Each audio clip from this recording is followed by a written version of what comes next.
Class 11 business স্টাডিজের part A foundation of বিজনেসে আজকে আমরা করব পাবলিক প্রাইভেট অ্যান্ড গ্লোবাল এন্টারপ্রাইজের ফার্স্ট পার্ট। আমরা পড়া শুরু করবার আগে দেখে নেব আমাদের সিলেবাস। আমাদের সিলেবাসের আন্ডারে আছে private sector and public sector, forms of public sector enterprises, যার ভেতর আমরা করব departmental undertakings, statutory corporation, government company, তার features, merit and limitations, global enterprises, joint ventures, public private partnership, features. এবারে আমরা দেখে নেব আমাদের মার্কস ডিভিশন। এই চ্যাপ্টার থেকে আসবে আমাদের 1 মার্কের 4টে প্রশ্ন এবং 4 মার্কের একটা প্রশ্ন, অর্থাৎ টোটাল মার্কস অ্যালোটেড ইজ 8। এবারে আমরা জেনে নেব যে এই যে পাবলিক প্রাইভেট গ্লোবাল এন্টারপ্রাইজ তার বেসিক কনসেপ্টটা কী। There are all kinds of business organization consisting both privately owned and government owned enterprises exist in our country.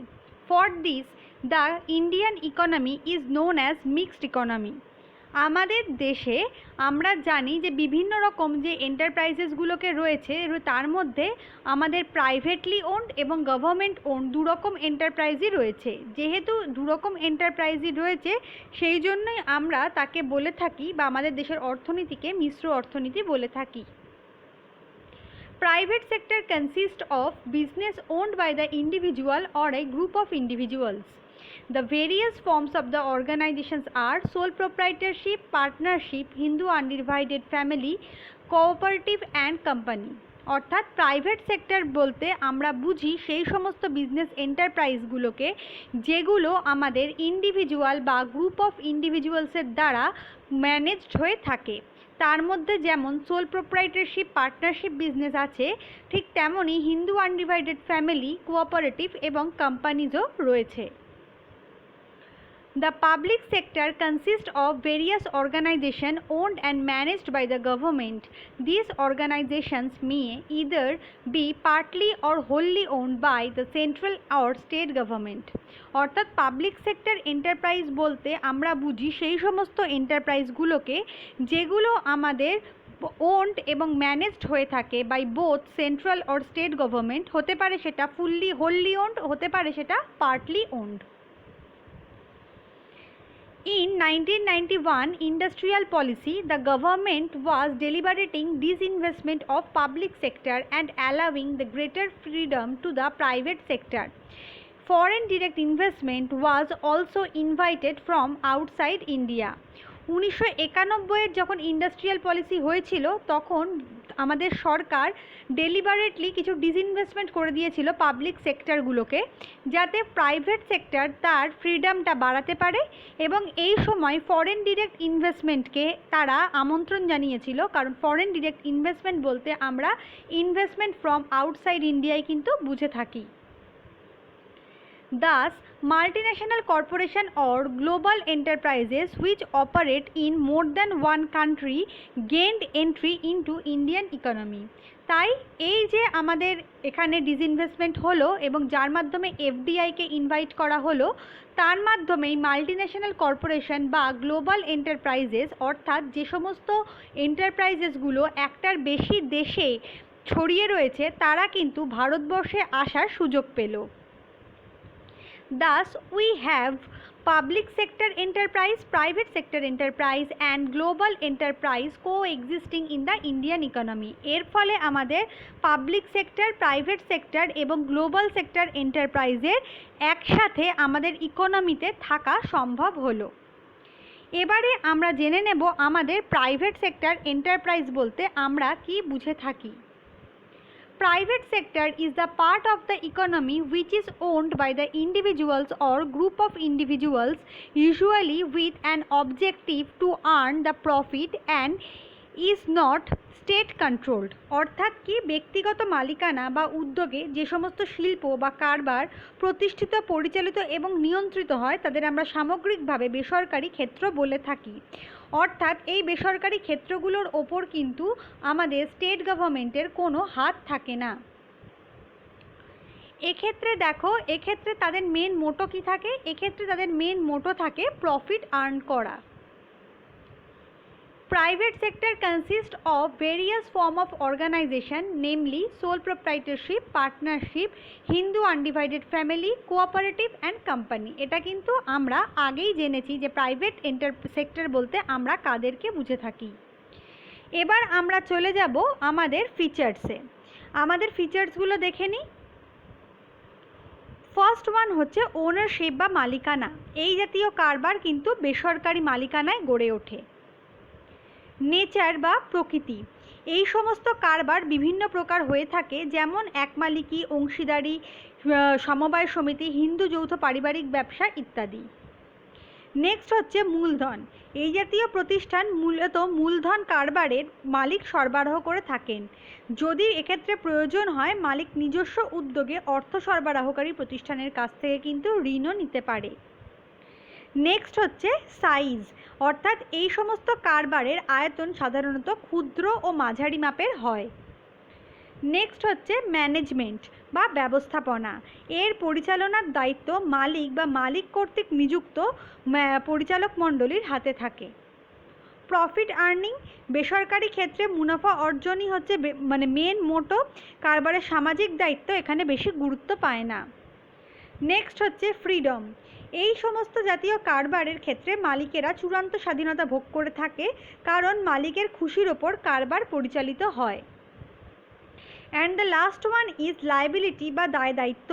বেসরকারি ক্ষেত্রে মালিকের দায় অসীম, প্রয়োজনে মালিকের ব্যক্তিগত সম্পত্তি বিক্রি করেও কারবারের দায় মেটানো হয়ে থাকে। এরপরে আমরা চলে যাব পাবলিক সেক্টর এন্টারপ্রাইজে, জেনে নেব এটা কি। The public sector consists of various organizations owned and managed by government.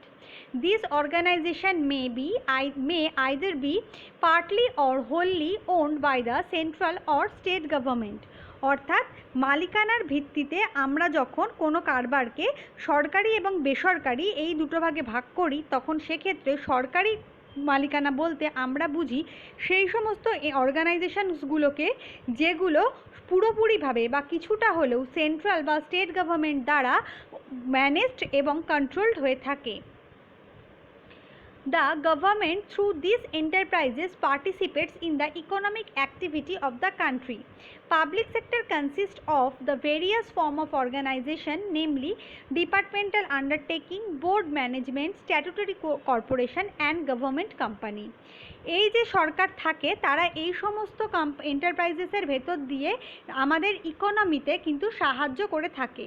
এই যে পাবলিক সেক্টর এন্টারপ্রাইজ, সেগুলো বলতে আমরা বুঝি departmental undertaking, board management, statutory corporation এবং গভর্নমেন্ট কোম্পানিকে। তাহলে আমরা এবার জেনে নিই এর ফিচার্সগুলো কী কী। ফার্স্ট ওয়ান হচ্ছে ফরমেশন বা গঠন। একক সরকার নিজে উদ্যোগ গ্রহণ করে বা কেন্দ্রীয় ও রাজ্য সরকারের যৌথ মালিকানায় বা চলতি কোনো কারবারকে অধিগ্রহণের মাধ্যমে এই ক্ষেত্র গঠিত করে। ফাইন্যান্সিয়াল অ্যাসিস্ট্যান্স বা আর্থিক সহায়তা। সরকারি আর্থিক আনুকূল্যে সরকারি কারবার গড়ে ওঠে, তবে অনেক সময় বেসরকারি আর্থিক সহায়তাও সরকারি ক্ষেত্র গড়ে তুলতে সাহায্য করে। নেক্সট হচ্ছে ম্যানেজমেন্ট বা ব্যবস্থাপনা। সরকারি ক্ষেত্রের পরিচালনা ও নিয়ন্ত্রণ পুরোপুরি সরকারের হাতেই ন্যস্ত থাকে, তবে প্রয়োজনে সরকার বেসরকারি প্রতিষ্ঠানের পরামর্শ গ্রহণ করতে পারে। নেক্সট হচ্ছে অবজেক্টিভস বা উদ্দেশ্য। সরকারি ক্ষেত্র জনকল্যাণ বা সেবার উদ্দেশ্যে গঠিত হয়, শুধুমাত্র মুনাফা অর্জন এর উদ্দেশ্য থাকে না। Useful to various sector. সরকার যেহেতু মূলত ভারী এবং মূল শিল্প গড়ে তোলে, সেই জন্য মূল শিল্পের সাথে সাথে অন্যান্য ক্ষুদ্র শিল্পগুলোও গড়ে ওঠে, যা বিভিন্ন ক্ষেত্রে সহায়ক ভূমিকা পালন করে থাকে। নেক্সট হচ্ছে মনোপলি নেচার বা একচেটিয়া ধরন। সরকার সেই সব ক্ষেত্রেই এগিয়ে আসে যেখানে ব্যক্তিগত মালিকানায় শিল্প গড়ে তোলা দেশের স্বার্থের পরিপন্থী হয়ে থাকে এবং বেসরকারি উদ্যোগ সেই ক্ষেত্রে শিল্প স্থাপনে ইচ্ছুক থাকে না। তবে শিল্প গড়ে তোলার সাথে সাথে সরকার এখানে একচেটিয়া ব্যবসা করবার সুযোগও পেয়ে থাকে। নেক্সট হচ্ছে স্থায়িত্ব বা স্টেবিলিটি। সরকারি ক্ষেত্রে স্থায়িত্ব বেসরকারি ক্ষেত্র থেকে অনেক বেশি হয়। যখন খুশি সরকারি শিল্প বন্ধ করা যায় না। বহু ক্ষতি স্বীকার করেও শুধুমাত্র জনকল্যাণের জন্যই সরকারি উদ্যোগ বাঁচিয়ে রাখতে হয়। নেক্সট হচ্ছে আমাদের পাবলিক অ্যাকাউন্টেবিলিটি, অর্থাৎ সরকার যে তার শিল্পগুলো গড়ে তোলেন তার কাছে সে জনগণের কাছে দায়বদ্ধ থেকে থাকে। সেই জন্য দেখবে প্রত্যেক বছর বাজেট তৈরি করা হয় এবং সেই সরকারি ক্ষেত্রের আয় ব্যয়ের হিসাব জনগণকে দেয়া হয়ে থাকে। এরপর আমরা চলে যাব এই পাবলিক সেক্টরেরই একটা important point, that is departmental undertaking বা বিভাগীয় সংস্থা। These enterprises are established as departments of the ministry and are considered part or extension of the ministry itself.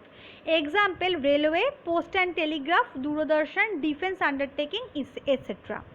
অর্থাৎ সরকারি প্রশাসনিক বিভাগ বা মন্ত্রণালয়ের উদ্যোগে ও ব্যবস্থাপনায় যে কারবারি সংস্থা গড়ে ওঠে তাকে বিভাগীয় সংগঠন বলে। সরকারি বিভাগ বা দপ্তরের অধীন প্রত্যক্ষ নিয়ন্ত্রণ এবং তদারকিতে কারবারের পরিচালনা এক্ষেত্রে অত্যন্ত প্রাচীন রূপ হিসেবে ধরা যায়। The government function through these departments and activities performed by them are an integral part of the functioning of government. অর্থাৎ এই সমস্ত ডিপার্টমেন্টের মাধ্যমে যে সমস্ত কাজকর্ম করা হয়ে থাকে সেগুলো এর ফাংশনিংয়ের main motto. This undertaking may be under the central or state government and the rule of the central or state government are applicable. অর্থাৎ এগুলো আমাদের যেহেতু সরকারি মালিকানায় থাকে তাই জন্য তাদের নিয়ম নীতি এদের মেনে চলতে হয়। তাহলে আমরা এখান থেকেই দেখে নিতে পারবো এই ডিপার্টমেন্টাল আন্ডারটেকিংয়ের কিছু ফিচার্স। ফার্স্ট ওয়ান হচ্ছে ম্যানেজমেন্ট অ্যান্ড কন্ট্রোল। এর পরিচালনা এবং নিয়ন্ত্রণ একটি মন্ত্রক বা একজন মন্ত্রীর ওপর ন্যস্ত করা থাকে। এই জন্য সংশ্লিষ্ট মন্ত্রী পার্লামেন্টের কাছে দায়বদ্ধ থাকেন। সভারেন ইমিউনিটি বা সার্বভৌমত্বের রক্ষা কবচ। বিভাগীয় সংস্থা সার্বভৌমত্বের রক্ষা কবচ লাভ করে, অর্থাৎ সরকারের অনুমতি ব্যতিরেকে এর বিরুদ্ধে কোনো মামলা করা যায় না। বাজেট, এই রকম সংস্থা আয় ব্যয় সংক্রান্ত বাজেট সরকারের বাজেটের সাথে বিধানসভা বা লোকসভায় উপস্থাপিত করে। এন্টিটি বা সত্তা, বিভাগীয় সংগঠনের নিজস্ব কোনো সত্তা নেই, সার্বভৌম রাষ্ট্রের সত্তাই হচ্ছে এর সত্তা। লায়াবিলিটি বা দায়বদ্ধতা, এই বিভাগীয় সংস্থা সব ধরনের কার্যকলাপের জন্য সরকার দায়ী থেকে থাকেন। নেক্সট হচ্ছে ফাইন্যান্সিয়াল ইন্ডিপেন্ডেন্স, অর্থাৎ আর্থিক স্বাধীনতা। এ ধরনের সংস্থার কোনো আর্থিক স্বাধীনতা থাকে না। বিক্রয় বা সেবা প্রদান করে যে অর্থ সংগৃহীত হয় তা সরকারি কোষাগারে জমা রাখা হয়। অর্থের প্রয়োজন হলে সরকারি বাজেটের বরাদ্দ থেকে সংগ্রহ করতে হয়। নেক্সট হচ্ছে স্ট্যাটাস অফ এমপ্লয়ি। বিভাগীয় সংস্থার কর্মচারীরা সরকারি কর্মচারী হিসেবে বিবেচিত হন, ফলে সরকারি কর্মচারী সমস্ত সুযোগ সুবিধা ভোগ করে থাকেন। দ্য লাস্ট ওয়ান হচ্ছে ডিভিশন অফ ওয়ার্ক। বিভাগীয় সংস্থার কাজগুলো সুশৃঙ্খলভাবে পরিচালনার জন্য কাজের প্রকৃতি অনুযায়ী অর্থ, প্রশাসনিক গবেষণা ইত্যাদি কয়েকটি উপবিভাগে গঠন করা হয়ে থাকে। এবার আমরা এই সমস্ত ফিচার্স থেকেই দেখে নেব এর অ্যাডভান্টেজেস এবং ডিসঅ্যাডভান্টেজেস কী। ফার্স্টে অ্যাডভান্টেজেস। Better management. বিভাগীয় সংস্থা সম্পূর্ণভাবে সরকারি নিয়ন্ত্রণাধীনে থাকে, তাই সুশৃঙ্খল এবং সুনিয়ন্ত্রিতভাবে পরিচালিত হয়ে থাকে। নেক্সট হচ্ছে অ্যাকাউন্টেবিলিটি। এই বিভাগীয় সংস্থা বিধানসভা এবং লোকসভায় তার দায়বদ্ধতা থাকে, এর ফলে দুর্বলতা এবং ব্যর্থতা জনগণের দৃষ্টিগোচরে আনা সম্ভব হয়। Next maintenance of secrecy. জাতীয় স্বার্থে এবং নিরাপত্তার উদ্দেশ্যে সরকারি বিভাগ প্রয়োজনীয় গোপনতা রক্ষা করতে পারে।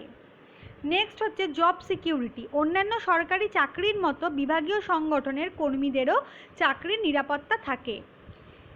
নেক্সট হচ্ছে ওয়েলবিইং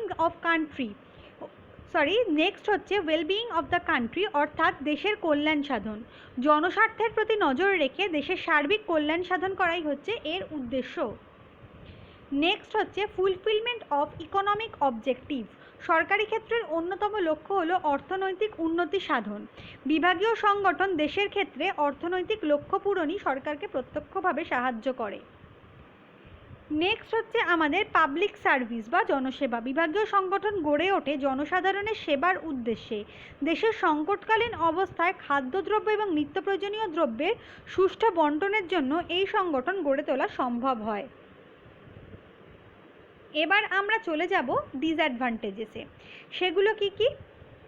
ডিলে ইন এক্সিকিউশন, এটা হচ্ছে আমলাতন্ত্র এবং লাল ফিতের প্রভাব, যার ফলে যে কোনো জিনিসের ক্ষেত্রে আমাদের ডিসিশন নিতে কিন্তু দেরি হয়। নেক্সট হচ্ছে রেড ট্যাপিজম, অর্থাৎ এই জাতীয় প্রতিষ্ঠানের অন্যতম সমস্যা হলো লাল ফিতের প্রভাব, ফলে কাজকর্মে অযৌক্তিকভাবে আবদ্ধ থাকে এবং সরকারি নীতি রূপায়ণে অযথা বিলম্ব হয়। নেক্সট হচ্ছে কনজারভেশন মানে কি? কনজারভেশন মানে আমরা বলতে পারি এক্ষেত্রে যে আমাদের যে ডিপার্টমেন্টাল অর্গানাইজেশনসগুলো রয়েছে সেই সমস্ত ক্ষেত্রে আমাদের সংগঠনের বাজারের পরিবর্তিত অবস্থার সাথে সাথে নিজেদের পরিবর্তন করতে সক্ষম হয় না, ফলে রক্ষণশীল মনোভাব এই বিভাগীয় সংগঠনকে বাস্তবমুখী হওয়া থেকে আটকায়। নেক্সট, ল্যাক অফ ফ্লেক্সিবিলিটি, এই জাতীয় সংগঠন পরিচালনায় নমনীয়তার অভাব পরিলক্ষিত হয় এবং দ্রুত কোনো সিদ্ধান্ত নেওয়া এর পক্ষে সম্ভব হয় না। নেক্সট, ডিলেড ডিসিশন, যেহেতু এখানে নমনীয়তা থাকে না সেই কারণে এখানে যে কোনো ডিসিশন নিতে দেরি হয়, যদিও রেড ট্র্যাপিজমকে এর একটা অন্যতম কারণ হিসেবে ধরা যায়। পলিটিক্যাল ইন্টারফিয়ারেন্স, অর্থাৎ এই জাতীয় যে সমস্ত ডিপার্টমেন্টাল আন্ডারটেকিং থাকে তার মধ্যে পলিটিক্যাল ইন্টারফিয়ারেন্স এত বেশি থাকে যে তারা স্বাধীনভাবে কোনো কাজ করে উঠতে পারে না। Demand of customers not honoured, এক্ষেত্রে কি হয়? এক্ষেত্রে সরকারি দপ্তর বাজারে ক্রেতাদের চাহিদা, রুচি এবং পছন্দের প্রতি কোনো নজর দেয় না, ফলে ক্রেতাদের চাহিদা এক্ষেত্রে সেভাবে গুরুত্ব পায় না। এবার আমরা চলে যাব আমাদের পরের টপিক অর্থাৎ বোর্ড ম্যানেজমেন্টে। জেনে নেব এটা কি। These enterprises are managed and controlled by the board or council, অর্থাৎ এই সমস্ত ক্ষেত্র বোর্ড বা পর্ষদ দ্বারা পরিচালিত ও নিয়ন্ত্রিত হয়ে থাকে। The structure is similar to departmental undertaking but has separate legal entity, অর্থাৎ এদের যে গঠন এটা অনেকটা বিভাগীয় সংগঠনের মতোই, কিন্তু এর পৃথক সত্তা আছে। এক্সাম্পলসগুলো কি কি? Railway board, state electricity board, T council etcetera. তাহলে এর ফিচার্সগুলো কি কি? ফার্স্ট ওয়ান ইজ ফরমেশন বা গঠন, এটা কেন্দ্রীয় বা রাজ্য সরকারের বোর্ড ব্যবস্থাপনায় গড়ে ওঠে। কন্ট্রোল, এর স্ট্রাকচারটা যেহেতু আগের আমাদের ডিপার্টমেন্টাল আন্ডারটেকিংয়ের মতোই, তাই এখানে যে কন্ট্রোলটা থাকে সেটা পুরোপুরি সরকারের হাতেই থাকে। ম্যানেজমেন্ট, এটা ম্যানেজড হয় একজন মন্ত্রীর আন্ডারে এবং বোর্ডের সব সভ্যই সরকার দ্বারা মনোনীত হন এবং বোর্ড সেই মতোই পরিচালিত হয়। নেক্সট হচ্ছে আমাদের স্ট্যাটাস অফ এমপ্লয়িজ, অর্থাৎ এখানে যারা কাজ করেন তারা সমস্ত সরকারি সুযোগ সুবিধা ভোগ করে থাকেন। সেপারেট এন্টিটি, আমরা শুরুতেই জানলাম যে এই যে বোর্ড ম্যানেজমেন্ট তার সেপারেট এন্টিটি রয়েছে বা এটা স্বস্বায়ত্ত সংস্থা হিসেবে কাজ করতে পারে। Risk of profit or loss, কারবার হিসেবে পর্ষদ পরিচালিত সংস্থার ক্ষেত্রেও লাভ লোকসানের ঝুঁকি থাকে, তবে লোকসান হলেও কারবার বন্ধ হওয়ার ভয় থাকে না, কারণ সরকারই সেটা বহন করে। নেক্সট হচ্ছে অডিটিং বা হিসাব নিরীক্ষা। বোর্ড ব্যবস্থাপনার পরিচালিত কারবারের আয় ব্যয়ের নিরীক্ষা যে কোনো নিরীক্ষককে দিয়ে করানো যায় না, ফলে দেশের কন্ট্রোলার এবং অডিটর জেনারেল অফ ইন্ডিয়া কর্তৃক নিযুক্ত ব্যক্তি এর হিসাব পরীক্ষা করতে পারেন। নেক্সট হচ্ছে স্টেবিলিটি, এই জাতীয় সংস্থা স্থায়ী প্রকৃতির হয়ে থাকে। এবার আমরা দেখব এর অ্যাডভান্টেজেসগুলো কি কি।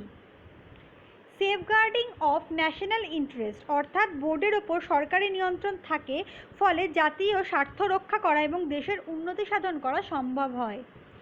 নেক্সট হচ্ছে এফেক্টিভ ম্যানেজমেন্ট, বোর্ড ব্যবস্থাপনায় অনেক দক্ষ এবং দায়িত্বশীল কর্মচারী থাকে বলে দক্ষতার সাথে কারবার পরিচালনা করা সম্ভব হয়।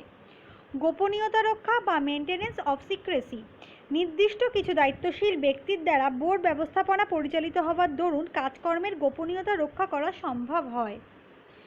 নেক্সট হচ্ছে রেসপন্সিবিলিটি বা দায়বদ্ধতা, বাৎসরিক আয় ব্যয়ের হিসাব বিধানসভা বা লোকসভায় পেশ করতে হয়, ফলে কারবার পরিচালনার ক্ষেত্রে এক্ষেত্রে দুর্বলতা এবং ব্যর্থতা জনগণের দৃষ্টিগোচরে আসে। নেক্সট হচ্ছে স্টেটাস অফ এমপ্লয়িজ, এরা সবাই সরকারি কর্মীদের মতোই সুযোগ সুবিধা ভোগ করে থাকে। নেক্সট হচ্ছে প্রোটেক্ট অফ পিপল ইন্টারেস্ট বা জনগণের স্বার্থ রক্ষা করা। এই জাতীয় কারবার যেহেতু জনকল্যাণের এবং সেবায় নিয়োজিত হয়, তাই জনগণের স্বার্থ রক্ষা করা এরকম কারবারের অন্যতম লক্ষ্য হিসেবে পরিগণিত হয়। নেক্সট ডিসঅ্যাডভান্টেজেস, আমরা জানি যে কোনো সরকারি ক্ষেত্রের মতোই এরও মেইন ডিসঅ্যাডভান্টেজেস হচ্ছে রেড ট্র্যাপিজম বা লাল ফিতের দৌরাত্ম্য, যা আমাদের সরকারি কাজকর্মে বাধা সৃষ্টি করে। নেক্সট হচ্ছে ইনএফিশিয়েন্ট ম্যানেজমেন্ট বা অদক্ষ ব্যবস্থাপনা। বোর্ডের উচ্চপদস্থ কর্মচারীরা কারবারি জ্ঞানে অনভিজ্ঞ হতেই পারে, কিন্তু তাদের দিয়েই কারবার পরিচালনা করা হয় বলে ম্যানেজমেন্ট অনেক সময় এফিশিয়েন্টলি কাজ করতে পারে না। ইনফ্লেক্সিবল পলিসি, অর্থাৎ অনমনীয়ত নিয়মনীতি। সরকারি নিয়মনীতি বিশেষ নমনীয়তা থাকে না, ফলে বোর্ডের সদস্যগণ সরকারি এবং বেসরকারি হলেও কঠোর নিয়মনীতির ফলে এই সিদ্ধান্ত বাস্তবে রূপ দেওয়া অনেক পক্ষেই সম্ভব হয় না। নেক্সট হচ্ছে পলিটিক্যাল ইন্টারফিয়ারেন্স। এইখানেও আমরা জানি যে আমাদের রাজনৈতিক হস্তক্ষেপ থাকে, সংশ্লিষ্ট মন্ত্রকের প্রত্যক্ষ তত্ত্বাবধানে এগুলো থাকে, সেই জন্য কিন্তু এর কাজকর্ম অনেক সময় ব্যাহত হয়। Problem of execution of plan, দেখো শুরুর পয়েন্টগুলো, যেটা রেড ট্র্যাপিজম থাকে, এখানকার যে পলিসিগুলো থাকে সেগুলোর মধ্যে ফ্লেক্সিবিলিটি থাকে না, এখানকার যে ম্যানেজমেন্ট থাকে তারা অনেক সময় ইনএফিশিয়েন্টলি কাজ করে এবং এটায় পলিটিক্যাল ইন্টারফিয়ারেন্স থাকে, ফলে আমাদের যে কোনো প্ল্যান এক্সিকিউট করতে অসুবিধা হয়। নেক্সট হচ্ছে এক্সপেন্সিভ মানে হচ্ছে ব্যয়বহুল। এই ব্যবস্থাপনায় পরিচালিত কারবারের কর্মী সংখ্যা প্রয়োজনের তুলনায় যেমন বেশি, তেমনি অসৎ কর্মীদের অসাধু আচরণও লক্ষণীয় হয়, ফলে এখানে অর্থের অপচয় বেশি হয়। এবার আমরা চলে যাব আমাদের আজকের লাস্ট টপিক, অর্থাৎ স্ট্যাটুটারি কর্পোরেশনে। জেনে নেব এটা কি। Statutory corporation are public enterprises brought into existence by a special act of parliament. The act defines its power, functions, rules, regulations and relationship with government department. অর্থাৎ বিধিবদ্ধ সংস্থা বলতে আমরা সেই সমস্ত সংস্থাকেই বুঝি যেগুলো বিধানসভা, আইনসভা বা লোকসভার পৃথক আইন দ্বারা গঠিত হয় এবং সেই আইন অনুযায়ী এরা কাজ করে থাকে। Statutory corporations have the power of the government and considerable amount of operating flexibility of private enterprise. এদের যেহেতু পৃথক আইন থাকে, তাই জন্য এরা সরকারি আওতাভুক্ত হলেও এরা নিজেদের মতো স্বাধীনভাবে কাজ করতে পারে। এক্সাম্পলস হচ্ছে আমাদের LIC, SBI, Damodar valley corporation, food corporation of India ইত্যাদি। তাহলে আমরা এখান থেকে জেনে নিই এদের ফিচার্সগুলো কী। যার প্রথমটাই হচ্ছে গঠন। এই সংস্থা বিধানসভা বা লোকসভার পৃথক আইন দ্বারা গঠিত হয়ে থাকে, ফলে এটি স্বয়ংশাসিত সংস্থা। নেক্সট হচ্ছে লিগ্যাল এন্টিটি। এই সংস্থার পৃথক আইনগত সত্তা থাকে বলে এটা পৃথক বা এটা কৃত্রিম ব্যক্তির মতো কাজ করতে পারে, অর্থাৎ এর এগেনস্টে আমরা মামলা করতে পারি। নেক্সট হচ্ছে ম্যানেজমেন্ট। এক্ষেত্রে কারা পরিচালনা করবে, এটা হচ্ছে আমাদের যৌথ মূলধনী কারবারের মতো হয়। এখানে দৈনন্দিন কাজকর্ম আইন দ্বারা বিধিবদ্ধ থেকে থাকে। নেক্সট হচ্ছে কন্ট্রোলিং। একজন মন্ত্রীর অধীনে এই সংস্থা কাজ করে, তিনি জনস্বার্থ রক্ষার্থে এই সংস্থাকে সাধারণত আদেশ ও নির্দেশ দিয়ে থাকেন। নেক্সট হচ্ছে অবজেক্টিভ বা উদ্দেশ্য। জনগণের স্বার্থ রক্ষা ও কল্যাণ সাধন করা এই সংস্থার অন্যতম উদ্দেশ্য। নেক্সট হচ্ছে ইন্টারনাল ফ্রিডম বা আভ্যন্তরীণ স্বাধীনতা। বিভাগীয় সংগঠনের আভ্যন্তরীণ স্বাধীনতা থাকে, এই সংস্থার আভ্যন্তরীণ স্বাধীনতা অনেক বেশি থাকে। নেক্সট হচ্ছে স্টেবিলিটি বা স্থায়িত্ব। এটা পৃথক আইন দ্বারা গঠিত হয় বলে এর স্থায়িত্ব বেশি থাকে। নেক্সট হচ্ছে ওনারশিপ বা মালিকানা। এই সংস্থা সম্পূর্ণভাবে সরকারি মালিকানায় থাকে, তাই এই সংস্থার কোনো শেয়ার গ্রহীতা থাকে না। তাহলে এখান থেকেই আমরা দেখে নিতে পারবো এর অ্যাডভান্টেজেসগুলো এবং ডিসঅ্যাডভান্টেজেসগুলো কী। অ্যাডভান্টেজেসের ফার্স্ট হচ্ছে অটোনমি, অর্থাৎ এটা স্বয়ংশাসিত সংস্থা, তাই এর দৈনন্দিন কাজকর্ম এবং সিদ্ধান্ত গ্রহণ পরিচালন পর্ষদ দ্বারা নিয়ন্ত্রিত হয় না। নেক্সট হচ্ছে clear image before the people, অর্থাৎ এখানে আইনসভার এক সংক্রান্ত প্রস্তাব এখানে পেশ করা হয় এবং আলোচনা করা হয় বলে এর স্বচ্ছ ধারণা সম্পর্কে জনগণ অভিহিত থাকেন। ফ্রিডম, এরা নিজেদের একটা পৃথক আইন দ্বারা সংগঠিত হয়, সেই জন্য এদের আয় ব্যয় সংক্রান্ত সমস্ত স্বাধীনতা ভোগ করে। সরকারি তহবিলের সঙ্গে এদের কোনো সম্পর্ক থাকে না, এরা যে কোনোভাবেই অর্থ সংগ্রহ করতে পারে। নেক্সট হচ্ছে লিটল পলিটিক্যাল ইন্টারফিয়ারেন্স। যেহেতু সমস্ত কিছুই এখানে আইন দ্বারা পরিচালিত, কিন্তু এরা বেসরকারি ক্ষেত্রের মতোই স্বাধীনতা ভোগ করে, সেই জন্য পলিটিক্যাল ইন্টারফিয়ারেন্স এখানে কম থাকে। ফ্লেক্সিবিলিটি, এক্ষেত্রে আমাদের বেসরকারি প্রতিষ্ঠানের মতো সংগঠিত হয় বলে বিধিবদ্ধ সংস্থার পরিচালনার নীতি নমনীয় হয় এবং এটা সহজেই পরিবর্তনযোগ্য হয়ে থাকে। মোটিভেশন অফ এমপ্লয়িজ, এই সমস্ত সংস্থার স্বাধীন সত্তা থাকায় এখানে বেসরকারি প্রতিষ্ঠানের মতো কর্মীদের উদ্যম এবং উৎসাহ দেখা যায়। নেক্সট হচ্ছে টেকিং ইমিডিয়েট অ্যাকশান, অর্থাৎ এখানে যে কোনো কাজকর্ম করবার সঙ্গে সঙ্গে আমরা দ্রুত তার সিদ্ধান্ত গ্রহণ করতে পারি। তাহলে চলে যাব এবার আমাদের ডিসঅ্যাডভান্টেজেসে। এগুলো ডিসঅ্যাডভান্টেজেসগুলো দেখে নিই। ফার্স্ট হচ্ছে এটা গভর্নমেন্ট কন্ট্রোল, অর্থাৎ এখানে সরকারি নিয়ন্ত্রণ থাকে, তাই এই সমস্ত যতই আমরা বলি স্বাধীনভাবে কাজ করতে পারে, কিন্তু সম্পূর্ণ স্বাধীনতা এরা ভোগ করতে পারে না। Little benefits to the employees, এই সংস্থার কর্মীরা সরকারি কর্মী হিসেবে গণ্য হন না, এজন্য সরকারি সুযোগ সুবিধা থেকে কিছুটা হলেও বঞ্চিত থাকেন। ডিফিকাল্টি ইন মেকিং চেঞ্জেসের, এর সমস্ত কিছু আইন দ্বারা সীমাবদ্ধ থাকে, অর্থাৎ পৃথক সত্তা হলেও এর প্রপার অ্যাক্ট থাকে, তাই কোনো কিছু চেঞ্জ করতে গেলে সেগুলো আমাদের পার্লামেন্টের অ্যাপ্রুভাল লাগে, যেটা খুবই জটিলতা সৃষ্টি করে। ডিফিকাল্টি ইন এফিসিয়েন্সি ডিটারমিনেশন, এই জাতীয় সংস্থার মুখ্য উদ্দেশ্য মুনাফা অর্জন নয়, সেই জন্য এই ধরনের সংস্থার দক্ষতা নিরূপণ করা কঠিন হয়ে থাকে। নেক্সট হচ্ছে ল্যাক অফ কোঅর্ডিনেশন, এই ধরনের সংস্থা বৃহদায়তন প্রতিষ্ঠান হিসেবে ব্যাপ্তি লাভ করে, ফলে বিপুলাকৃতি হওয়ার জন্য সমন্বয়ের অভাব লক্ষ্য করা যায়। নেক্সট হচ্ছে ইনএফিশিয়েন্ট ম্যানেজমেন্ট, অর্থাৎ এখানের পরিচালক মণ্ডলীও সরকার কর্তৃক মনোনীত হন, এরা অভিজ্ঞ প্রশাসক হতে পারেন, কিন্তু এরা প্রপার ওয়েতে বিজনেসম্যান হয় না, তাই জন্য ব্যবসায়িক যে সমস্ত সিদ্ধান্ত সেগুলো নেওয়ার ক্ষেত্রে অদক্ষতা দেখা যায়। নেক্সট হচ্ছে বার্ডেন অফ ট্যাক্স, এই জাতীয় সংস্থাকে সরকারের বিভিন্ন কর এবং শুল্ক প্রদান করতে হয়, ফলে এখানে করের পরিমাণ অত্যন্ত বেশি হয়ে থাকে। আমরা আজকে এই অবধি আলোচনা করলাম, পরের দিন এই চ্যাপ্টারেরই বাকি টপিক নিয়ে আমরা আলোচনা করব।